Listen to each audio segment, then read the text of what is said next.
This is VikesNow. I am Dustin Baker. It is the day before the NFL draft. I brought the group a batch of 7 predictions. I have not necessarily endorsed, but I've predicted Brian Breesy as the first pick. If not him, a defensive tackle, a defensive lineman. But nobody cares what I want to say because that's in the past. I want to talk to Josh Frey, our weekly contributor. Man, this is this kid before Christmas for you right now, isn't it? Dude, yeah. Once we get to tomorrow night, I'm really gonna start feeling it. But yeah, then I don't know if you can see this on camera, but I don't know if it's because of the Bucks game tonight or just typing too much about the NFL draft. But I've got a serious twitch going on in my left hand right now, and I can't tell if it's nerves or just too much writing. But yeah, I'm just excited to get this weekend going. Super unpredictable draft. No idea what's going to happen as soon as Houston gets on the clock. So yeah, I just can't wait to get this thing rolling. Let's talk some draft. I think it's adrenaline that's coursing through your veins. True. And the thing that's weird about the unpredictability of this draft is that even the most predictable of drafts become unpredictable. And now we're staring in the face a draft that, even general managers like, I don't know what the hell is going to happen. And it's all going to come out in art form in Kansas City tomorrow night. So we're pretty damn sure that Bryce Young is the first pick. But then everything else is limitless. Will the Cardinals trade back? They should, because they paid a quarterback last summer. They don't need one now, and you can get a king's ransom. Even by trading back a pick to the Colts, they can just get free money, free draft capital. And then where does Bijan go? But for today's purposes, I've asked you to do a predictive mock draft. And last week, you went through your wish list if you were the general manager, but now I want you to be accountable as to you've studied this stuff every single day since the Vikings lost to the Giants, and I want to see what you came up with. So I think they're going to trade back once or twice. I don't know if you agree with that, but start at number 23. Sir, what do the Vikings do? Yeah, so I think we're gonna have a few Vikings fans that get a little upset with me about this Okay. draft, but I have them sticking at number 23. In the most unpredictable draft, maybe of this century, it Mm-hmm. would be the most Vikings thing for them to just have the most boring draft possible. So I have them sticking at number 23. And I think with the players that are going to be available, I have them taking Deontay Banks out of Maryland, the Okay. cornerback. I think he fits perfectly into a Brian Flores defense. He can play press man coverage. He's got ridiculous athleticism, some of the best we've ever seen with his 4.3 40, like a 40-inch vertical. He's got all the skills to play that boundary spot. And with the Vikings need at that position, with Byron Murphy probably moving around between the outside and into the slot, trying to chase down the wide receiver ones across the NFC North, which there are a couple good ones now. We couldn't say that a couple years ago, but there are now. So with him moving around, I think that they need a boundary guy, and Deontay Banks just seems like the most logical fit right now. Okay. And then based on what you know about his draft stock and not seeing any mini camp, would he start September blah blah blah? I I think it'd be a little bit of a battle. I still really like a Caleb Evans and what we saw out of him last year, but I do think that Banks would win that job and then maybe just use Evans as the other boundary guy when Murphy's chasing guys in the slot. So I think that the three of Banks, Booth, and Evans, especially next year, are probably swapping in and out, especially considering assuming that they stay healthy, obviously. But I do think that Banks is probably going to be, when you look at the depth chart, he'll be the guy because of his first round status. He'll be the guy that they list as a starter. Okay, so cornerback round one. It's a very popular Vikings rich history with cornerbacks in round one. Maybe with a new regime, they get one that actually works out. Let's see. That's been one of the biggest banes of the Vikings' existence is that since the 2015 NFL draft, all of the defensive players they've drafted have been not all of them whiffs, but a lot of them just underwhelming. And it's very weird for a team that had Mike Zimmer in the saddle.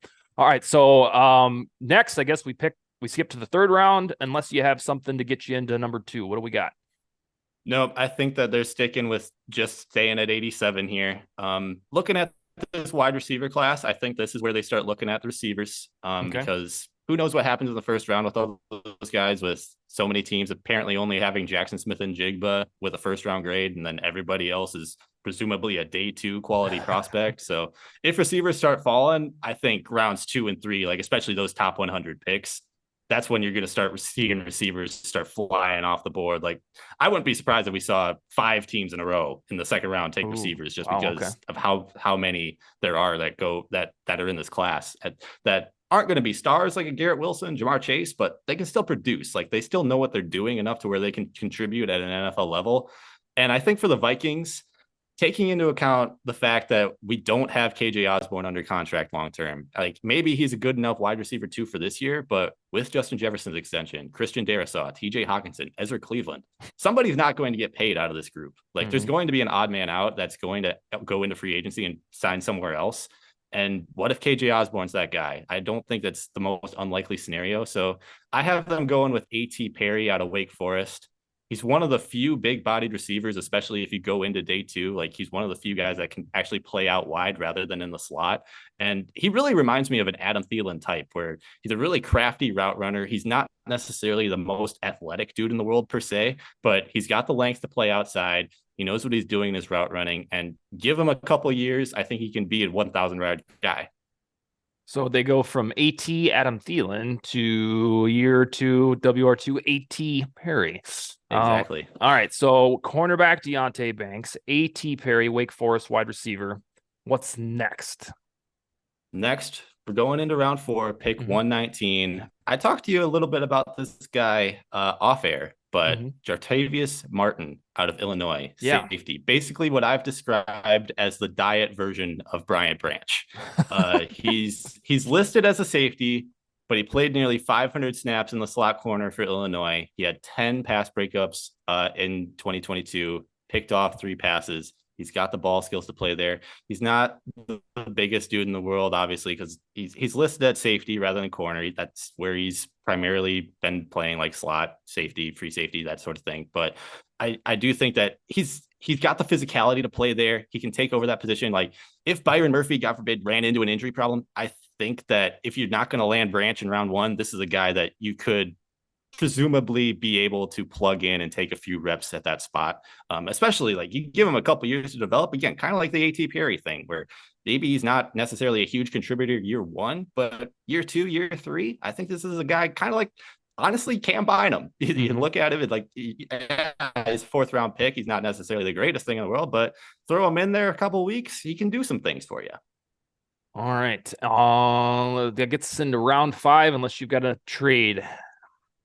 Nope, we're at round 5. Okay. And this is where we're finally going to fill your need of defensive tackle. We're looking to LSU, Jacqueline Roy. Sweet. This is a guy, you need a run stopper on this defense, especially on a rotational basis. And Roy, he's got one of the greatest motors of any defensive lineman in this entire class.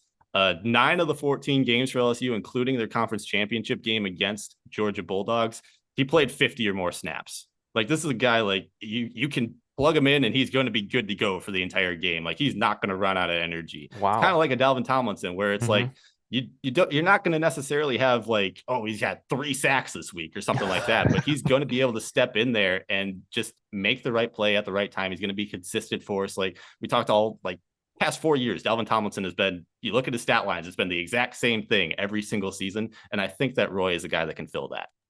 And he's a project type, correct? That will, if he's going to start, it's not going to be till 2024, 2025. Yeah, I think if you want to plug him in, especially on, like, running defense right now, you could probably do that. You could get away with it. I don't necessarily trust him, like, 3rd down passing situations. That's probably when you want to get more that's when if the Vikings keep Danielle Hunter, Zadarius Smith, Marcus Davenport around, that's when you probably throw all those 3 guys in there and take Roy out, But I do think that he can eventually step into that starting role. Okay. And Kwesi proved last year that he enjoys LSU prospects with Ed Ingram in round 2. That takes us to round 6. Yeah, round 6, and this is where we finally get an extra pick. Okay. I do think going into this weekend, Dalvin Cook is going to have to be on the trade block. But we might look at the return package initially and be like, that's all we got? But if we look at it, here's the thing, like, the obvious target right now is Miami Dolphins, right? Like, they're the favorites even before the Vikings for Dalvin Cook to play for next year. Like, he's from Miami, he played college at Florida State. That'd be the place that if the Vikings trade him, that's probably where he's going to go. but they have a round 2 pick, they have a round 3 pick, they have a round 6 pick, and they have a round 7 pick this year. Mm-hmm. That they're probably not going to get a round 3 for him. And then round 6, it's kind of like, that's all we got. Mm-hmm. So I do have them getting that 6th round pick, 197, and then I also have them getting a 2024 5th rounder from the Dolphins as Oh, well. okay. So All right. we Yeah, get that 2 adds picks up. out of that. Yeah, so I think that's how it's going to go down, if it goes down at all. I do think the Vikings they absolutely have to free up cap space if they're going to pay this draft class, and this is the most obvious way for them to do that if they don't restructure Brian O'Neill's contract this offseason. And with the 6th rounder, I'm going Ventrell Miller, linebacker out of Florida. Just another guy throw into that linebacker room. I don't know if he's going to pan out necessarily. Like at this point in the draft, we're kind of just throwing darts at the board in the dark and just seeing what sticks, because at the end of the day, there's probably a 1% chance that this pick actually goes down the way that it is. So the way I approached it is just, what's a guy that could be available at this spot in a position of need? And Ventrell Miller, linebacker, I think he's got good potential. He's going to be able to fill in depths right away for you. So why not go get him? And who is our Mr. Irrelevant for these Vikings? Our Mr. Irrelevant candidate for the best name in this draft class is Juice Scruggs, Oh, a yeah. center out of Penn State. Garrett Bradbury, we talked about him last week. If he has a bad year this year, maybe that back injury lingers into the 2023 season. Could the Vikings consider cutting him this offseason? And we talked about maybe potentially adding Andrew Voorhees as early as the 4th round in the draft. But with this pick, I think you get Juice Scruggs. You get the best name out there in that position. You plug him in there behind Bradbury, and I think that he's a guy that he's been able throughout his Penn State career to, especially in run blocking, he's been absolutely fantastic. He needs to work a little bit on pass blocking, kind of like Bradbury, but you're not using a 1st round pick in order to get this guy. You're using him with your very last pick in the draft. So I think that it's worth it here. No quarterbacks. Explain. No quarterbacks. Is that a 2024 plan? I think that this is probably going to end up having to be a 2024 plan. I wouldn't be mad at taking a stab at a guy, especially later on this year. But if you look at it, I'm not convinced that any of the top 4 guys are going to be available, at least without moving a ton of draft capital in order to get one of them. And then Hendon Hooker, I don't want to touch that with a 10-foot pole right now. I'll just be honest about that. And the rest of the guys, they're all going to be projects. So if the Vikings are actually serious about taking their quarterback of the future, I'm not sure you can look at anybody in this class and necessarily say that, yes, we nailed it. Quarterback of the future. We don't need Kirk Cousins anymore. So yeah, I think that this gets pushed into 2024, or, maybe they go swing this trade for Trey Lance, or maybe they trade for Mac Jones. Who knows whatever's going to happen with those guys. But yeah, I think that this gets pushed past the draft. Well, yay on Mac Jones with all of the sarcasm needed. So when you say Hooker and a 10-foot pole, do you mean that if he was a 2nd or 3rd rounder like he was in February, or is it that you're not sold on his skill set and tape, or is it that you don't want him in round 1?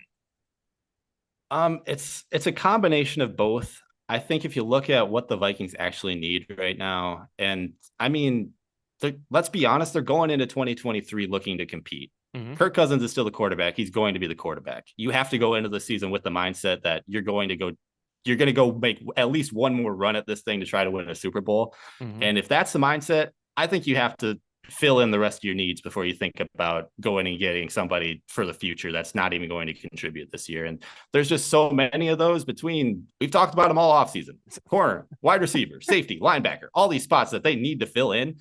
I feel like taking a shot at a 25-year-old quarterback coming off an ACL injury that played in a suspect offense that doesn't really translate well to the NFL. I don't know. I'm not super sold on it. I'm not super sold on any of these quarterbacks in the draft. Talked about that since January. So I think that this gets pushed back further, and we at Bright Side, we at least have something to talk about next offseason. And out of the big 4 plus Hooker as the 5th, is it Stroud as your top? I think if I had to pick one first overall, if I was in Carolina spot, I'd go Bryce Young, just because I think that he can do the most for you in terms of scramble ability, put balls in areas where only the receiver can get them. And he's just got that it factor. He's played in so many big games at Alabama. And then but Stroud is definitely number two. Like we talked about, he has the highest floor of this group. Like Young might have I don't even want to say he has the highest ceiling, but he can just do the most for you right away. Where Stroud, you know what you're going to get out of him. He's the most boring prospect in this draft. You know, he's the Kirk Cousins of this class, where he's gonna stand in the pocket, he's gonna throw for 4,000 yards, 30 touchdowns, and well, maybe you go 10-7 with him. But I don't know. I can't say for certain that any of the other quarterbacks are going to be able to do that. So if you want a guy that's going to be able to contribute right away, that's probably the guy that you go get. And eternally, or I shouldn't say eternally, until Saturday, always keep your red pen circled on Clayton Tune per Josh Frey. Clayton Tune. That's been whoever he goes to, Josh will side-eye him and have kind of that Bailey Zapp feel that was the guy that I picked. Let's see where he goes. All right, sir. So what folks will remember is Deonte Banks staying put at 23 and A.T. Perry as the new wide receiver who probably would take over his WR2 job in 2024 because he and Osborne would have a summer camp battle. All right, man. We'll have to do something, some sort of collaboration. I'm going to guess I'll hit your line on Friday night or something like that to go over what we have seen thus far. And then we'll be back at usual time to do the whole song and dance next Wednesday. All right. Are you ready, sir? It is what? 24, about 32 hours. Yep. Yeah. All right, my man. We'll talk to you. We'll talk to you this weekend. Sounds good, bro. Later. See ya.